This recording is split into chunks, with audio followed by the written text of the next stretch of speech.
How on earth can the country which is the 80th largest by land size in the world, with the 21st largest population, have the 5th largest economy on the planet? With an economy size of around 3.1 trillion US dollars, the United Kingdom stands as the country with the 5th highest GDP in the world, placing them above India, a nation with a population over 20 times larger and 13 times more land size. So how is this relatively small country so damn rich? In this video, we shall find out. Alright, before we begin, let's have some quick fire financial statistics so that we've got some reference and baseline for understanding the wealth of the UK. The UK as a whole comprises of 4 different countries: England, Scotland, Wales and Northern Ireland. Great Britain is just the island part, so it excludes Northern Ireland. It has a GDP of 3.1 trillion US dollars, a GDP per capita of just over $46,000,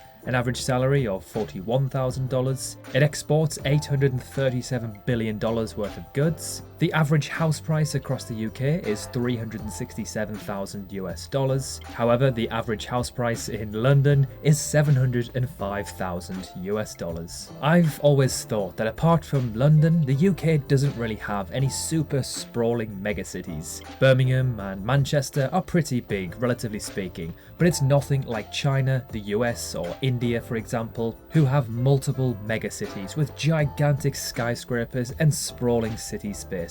Fun fact, China actually has over 100 cities with more than 1 million population. According to the UK Office for National Statistics, or the ONS, the services sector is the largest sector in the UK, accounting for more than 3/4 of the GDP. The service industry in the UK comprises of many industries, including finance and business services, consumer-focused industries such as retail, food and beverages, and entertainment. Manufacturing and production contribute to less than 21% of the total GDP, and agriculture contributes to just 0.6%. First of all, let's take a more in-depth look at GDP, the gross domestic product. This is how much a country produces and measures how big its economy is. Production translates into income because everything produced and sold gets paid for, and those payments find their way into somebody's pocket, whether through wages, rents, returns on stocks, or pensions. The USA is by far the largest economy by GDP, with over 20 trillion US dollars, nearly a quarter of the global production. This gives it a huge clout in international relations. The market size means it can dictate terms on accessing its market, as other countries would love to access such a market. As mentioned earlier, the UK's GDP is around 3 trillion, which puts it 5th in the world, about 3.3% of global production. This makes the UK a very important global economy. On GDP, China is the second largest, with around 13 trillion and rising, putting it at around 15 or 16% of the world's production. Next, GDP per capita. This shows roughly how rich a country's citizens are by dividing GDP by population. It shows how much each person gets if wealth were shared equally, which of course does not happen, but it's still a useful measure. So while GDP shows how large an economy is, GDP per capita shows how rich it is. On this measure, the UK is around 22nd in the world with around 43,000 US dollars, well below the likes of Monaco and Luxembourg, but still not too bad. The UK led the way in industrialisation in the late 18th century and developed many industries and institutions that have helped it retain a strong economy. These institutions cannot emerge overnight, and currently very poor countries are developing them, but it will take lots of time. These institutions include rule of law, property rights such as physical and intellectual, competition law, an independent central bank, democracy, contract law, political checks and balances and independent judiciary, bankruptcy laws, welfare state, and compulsory schooling. All of these things help the economy by helping a secure business environment and boosting human capital, that's skills and innovation. People invest knowing the government will not steal their capital. The UK scores very highly on the World Bank's Doing Business report, which measures the business friendliness of the country's regulations. It is kind of a flawed index, but can be used as a snapshot here to show that the UK values business and economic growth. Because of historically accumulated capital and skills, the UK has a huge productive capacity, strong innovation potential and low costs. and these features make it competitive relative to countries that do not have these human and physical capital endowments. It has a very diversified economy, producing in many different sectors, including many high-value ones such as aerospace supplies and semiconductors. Just recently, Prime Minister Boris Johnson has vowed that the UK will become a superpower in terms of AI, technology and innovation within the next decade. Many poorer countries have not got much past their primary resource export, which are low value added. This lack of diversity also makes their economies vulnerable to global price dynamics, as primary commodities tend to have volatile prices. The UK and other rich economies with diverse productive bases can absorb price shocks in any sector. If the price of cars were to suddenly fall, then the UK is still producing aeroplanes and semiconductors, so it can afford to take the hit. But if the likes of oil falls, then places like Saudi Arabia will be hit extremely hard and may not recover. Also, because of historically developed institutions, the UK has relatively stable monetary policies, which are good for business confidence, investment and international trade. The UK has a leading position in economic affairs to the UN Security Council,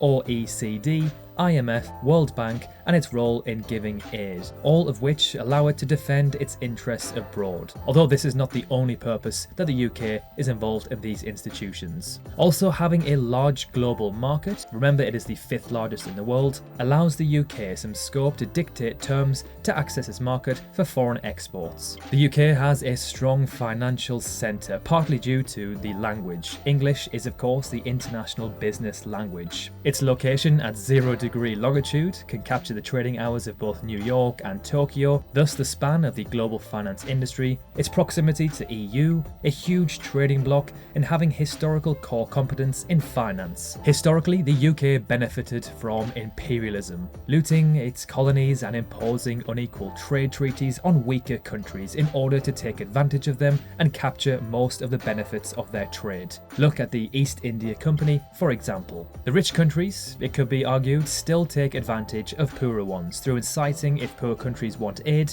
They do not set protective tariffs that the rich countries themselves use during their own development to nurture industrial development. They impose on poor countries a development model that they did not themselves use and which has many flawed problems. Free market, open borders to capital, and no policies. In short, allowing the advanced Western firms to come in and capture the market. So yes, the UK is still rich, and it is likely to continue to be relatively rich for the near future, because so many of its advantages are due to historical legacy that give the UK huge development advantages and global power and influence. But the UK is not perfect, it does have problems. As stated earlier, per capita measures ignores wealth distribution. The UK has pretty high inequality for a rich country. Figures from Parliament show it is as high as the 1960s and 70s as it is now. The UK is also home to a number of large energy companies, including 2 of the 6 oil and gas superpowers, BP and Royal Dutch Shell. The UK is also rich in a number of natural resources, including coal, tin, limestone,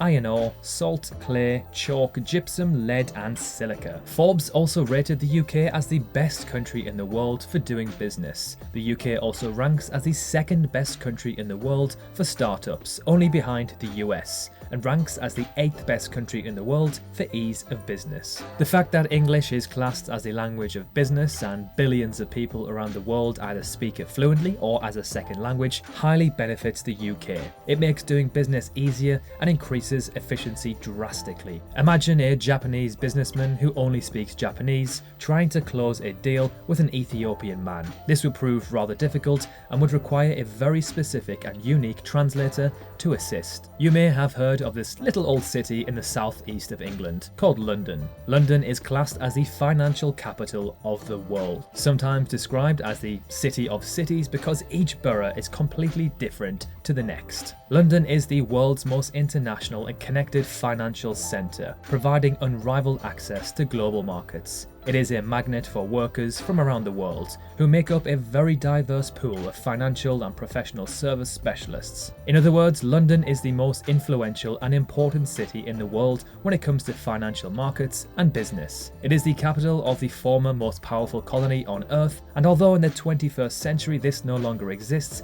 its unrivaled importance and an opportunity still remains. London is the world capital for foreign exchange trading with a global market share of 43% of the daily 6.6 trillion global turnover. One of the world's most visited cities, London has something for everyone, from history and culture to fine food and exceedingly good times. With such diversity, London's cultural dynamism makes it among the world's most international cities. It is a city of ideas, an innovator of art and culture. Yes, for the average Joe, it is expensive and life can be quite challenging at times, but for the mega rich, it is a city where business and money is to be made in vast amounts. Incredibly, although the UK is the 5th largest economy in the world and completely dwarfs many larger countries in terms of GDP, out of the top 100 highest market cap companies in the world, only 2 are from the UK. AstraZeneca, the guys who developed one of the COVID-19 vaccines, and Linde, a chemical and gas company worth 172 billion and 160 billion respectively. The UK also does make a considerable amount of income from tourism, pre-pandemic of course. With over 40 million visits in 2019, inbound tourism contributed to around 28 billion to the British economy, although just over half of that was spent in London, which was the 3rd most visited city in the world, 21.7 million, behind second place Bangkok and first place Hong Kong. So although the UK is completely and utterly dwarfed by the likes of USA and China in terms of economy size, this is expected as their populations and land size are astronomically bigger. The UK overall is a friendly, welcoming place, and London is one of the most sought after cities to live and work in the world. In my real life job, I work with so many people from across Europe and the world, and they all say how moving to London is everyone's dream. If you want to progress your career and let your dreams come true,